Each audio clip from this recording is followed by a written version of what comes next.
sitting at the dinner table, but we're actually not. We're physically there, but mentally and emotionally, we're like at work, and we aren't actually present there in the moments with our family.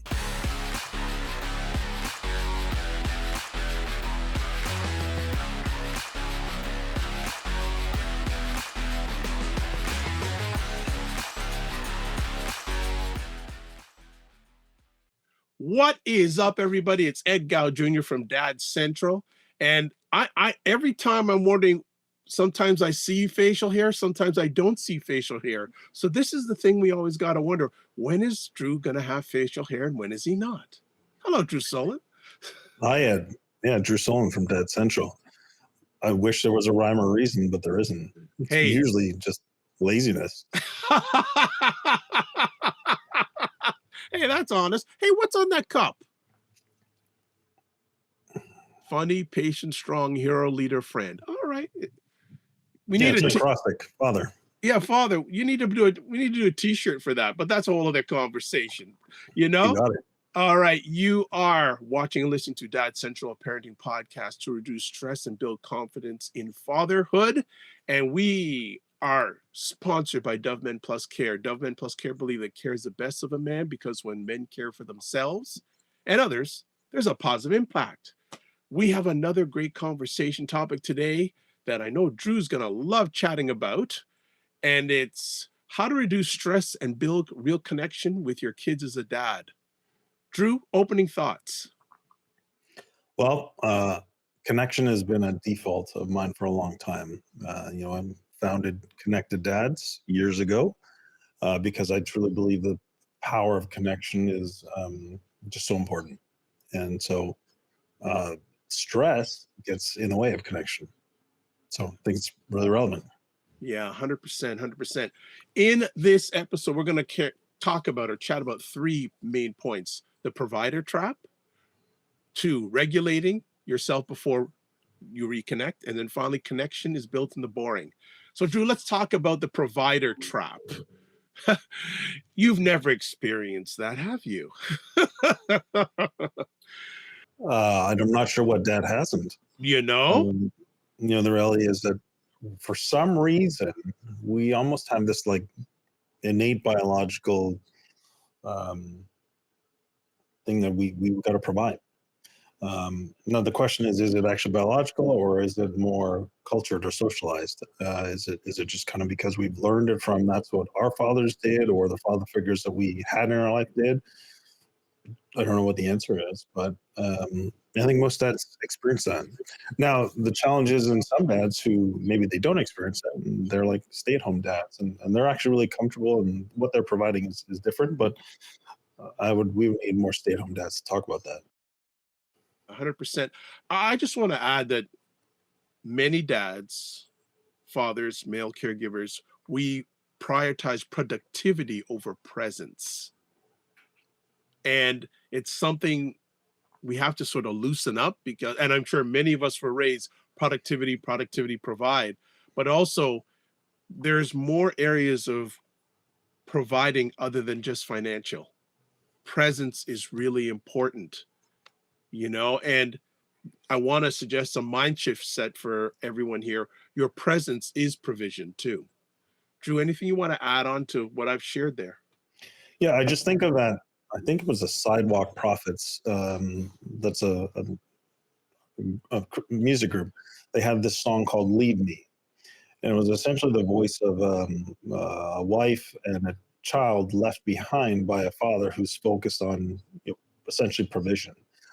And this idea that there's a big toll both on, I think, men and fathers as well as the family members that are left behind when dads only focus on this financial provision. And so that's just kind of what stands out. And so many men find themselves feeling empty, disillusioned, discouraged, or frustrated when they've been working their butts off to try and provide, but then there's a big gap in their actual relationship with their wife, with their children, and they feel that huge disconnect.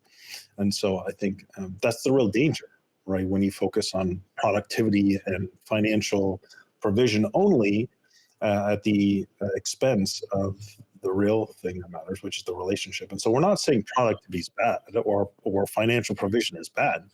I mean, that's responsible. And so but what we're wanting to say is that if you prioritize financial provision only over the real relationship, there's a big gap, and eventually that gap's going to widen, and that's where you see families break down. That's where you see unfortunate things happen to both men and people who are left behind as a result. Yeah, that's so good. And I can relate myself when I was younger. I still feel I'm young, but that's a whole other conversation. That I was so driven about defining myself by the work I do, the 9 to 5 or whatever. And that flipped for me when my dad had suffered a heart attack and a quadruple bypass. And that flipped my scripts saying how important family is. 'Cause the age old adage saying, when on your deathbed, are you going to ask for more money or more time? Right. And it's just it really hit me then. And I really try to instill in dads, fathers, male caregivers, the time piece, spending the time, whatever your situation is. Yes, you've got to provide for your family, 100%. But those quality times you spend with your children, can't put a price on that. And they don't have to be money involved either. Troy, sounds like you're going to add something there. I just agree. I think that's absolutely right, and I think most of the people who are probably listening would agree and resonate. I don't know that many of our audience are maybe on the side with this point. It might be the question of, well, how do you do that when you feel stress and when you feel pressure and you feel like you have to provide? And I'll be honest, there's elements of that for me where I experience that. It's like, man, we've got 5 children now, and so and they're growing and they're older. That costs money, and economically, there's a lot of uncertainty and challenge, and we've just gone through this. So there's legitimately, I want to acknowledge, it's hard to manage your own stress in the midst of what's going on externally and around us. But the ability and importance of it is where I think Ed and I are coming in, that you need to find ways to do it. And that's what we're hoping that we'll give you as we go to our second and our third points. Yeah, good stuff. Let's go to our second point, regulating yourself before you reconnect, doing that transition window.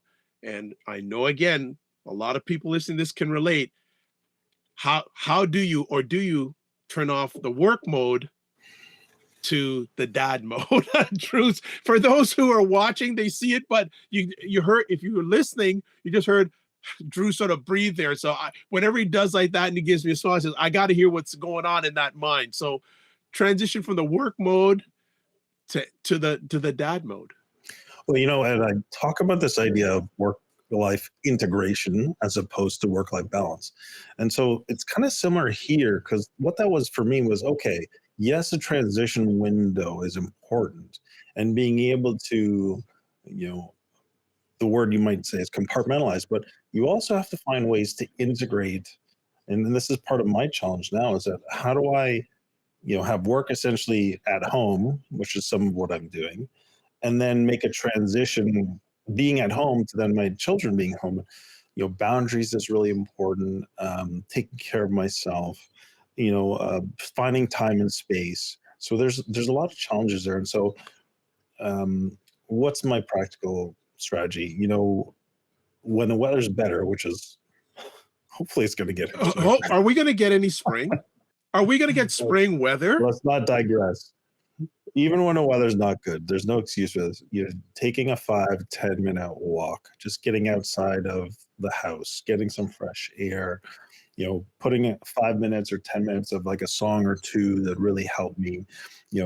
It doesn't take much to create a transition window, whether it's actually, in the driveway after driving home from work, or whether it's in the 5 or 10 minutes before I step out of my office through the threshold into the rest of the house where the rest of the family is. And so I think it's really important.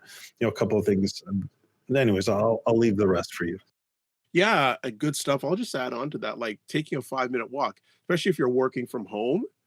Take that walk, whether it's morning, uh, in the middle of the day, take that walk. If you're at the workplace, don't be glued to your chair for hours upon hours. Get up, stretch, take a walk, just get it out of your head. Having a breathing routine in the car. You know, I share this story, I've shared it in the past, I'll share it again. I was having the opportunity to assist this gentleman who was in San Francisco, ran a mortgage broker company, high intense. And like he'd finish work, then come home. There's 3 kids and his partner there, and it's just mayhem, absolute mayhem. And I made the suggestion to him, you know what?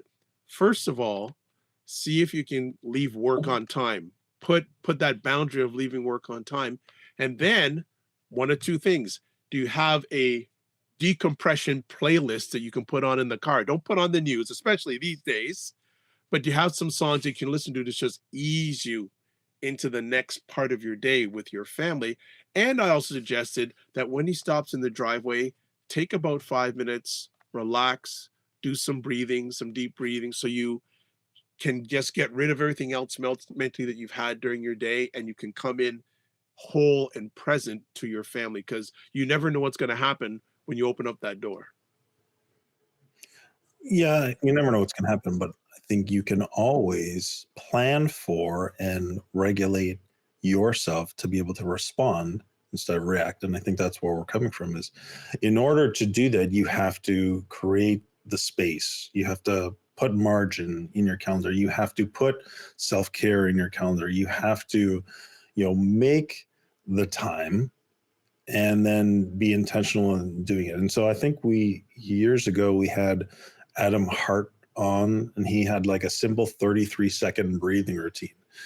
And we often, especially in our stressed lives, forget to simply breathe, right? And so in that 5 minutes, just sitting in your car, just taking some intentional deep breaths, doing box breathing. We've talked about that, where it's, breathe in for 4 seconds, hold for 4 seconds, breathe out for 4 seconds, hold for 4 seconds, etc. So simple things like this actually do make a huge difference because the physiology, you know, um, is really positively impacted when you're able to take those breaths in. And as we get stressed, our breaths get shallower and shallower, and we're not bringing enough oxygen in. So breathing, as simple and kind of rudimentary as it sounds, is actually one of the most fundamental things we can do to regulate ourselves before we then re-enter to attempt to begin reconnecting. I'm going to add one more thing here.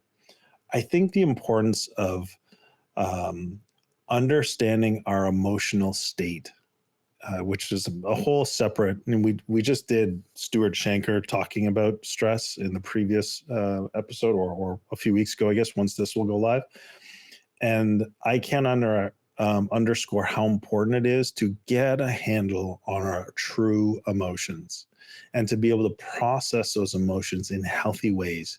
That's one of the greatest areas, I believe, of growth that most men and fathers could really invest in, that would make a significant change in their ability to regulate themselves and then be able to do what we're going to talk about next, which is actually truly connect. Absolutely. And I'm going to add in one little thing, quick, quick, quick. Remember, dads, you can't pour into your kids from an empty tank. I'll leave that there. Number 3, we've got connection is built in the boring. Interesting. Ordinary moments can be those most special moments for dads and fathers and their kids, and it doesn't have to be big. Drew, what do you want to chat on there? I'm continually amazed when my kids share memories that they've had from years ago. It's like, wow, they remember that. Well, that's what stood out to them.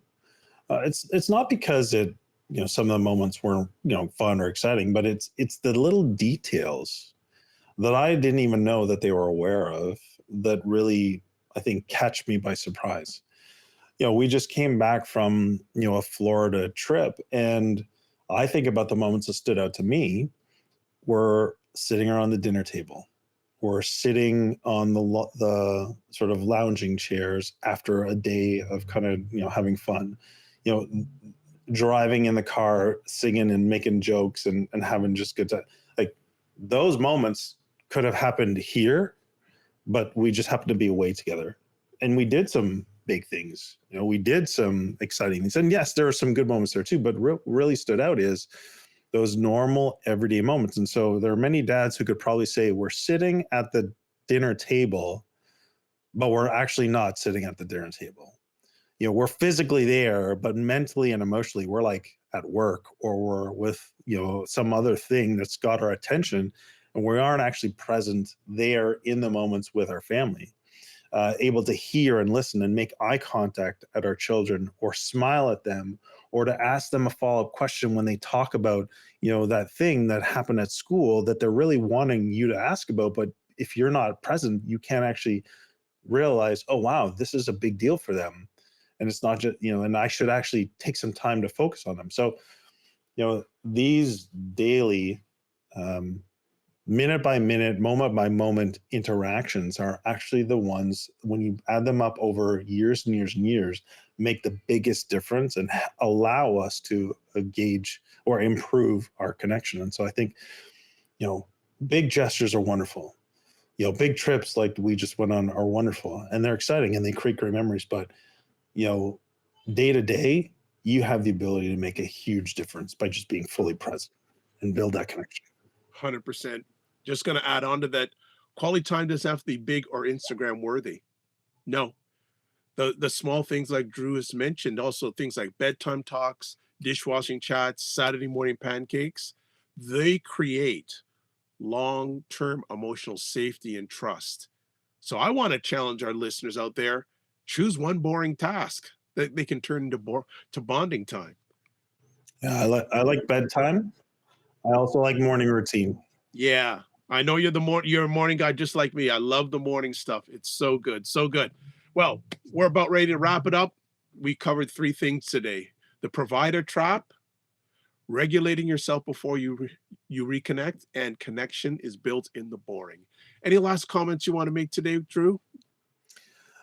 I think the only comment I'll make is that, you know, there's something about your example of, you know, and correct me if I don't say this correct, but when you are looking back, let's say nearing the end of your life, you're not going to be wanting more money. You're going to be wanting more time or more moments with the people who matter the most. And that's truly what matters. And that's what your children are really loving as well. They're loving time with you, Dad. So be present, take the most of those moments and really engage. 100%. All right. We recommend getting the 7-step guide to stop yelling. There is the link there on the screen. And just to do a recap, you are watching Dad Central, a parenting podcast to reduce stress and build confidence in fatherhood. Our show is sponsored by Dove Men Plus Care. Dove Men Plus Care believes that care is the best of a man, because when men care for themselves and others, there's a positive impact. We'd love to hear from you. Email address podcast@dadcentral.ca. Podcast website, dadcentral.ca/podcast. And finally, we have piles of free resources. So check us out at dadcentral.ca. As always, I want to say thank you so much for giving the most important thing of yourself, your time, to check us out on Dad Central. Always, don't just manage your time, manage your energy. Remember to give yourself grace and make it better. Thanks again. Take care.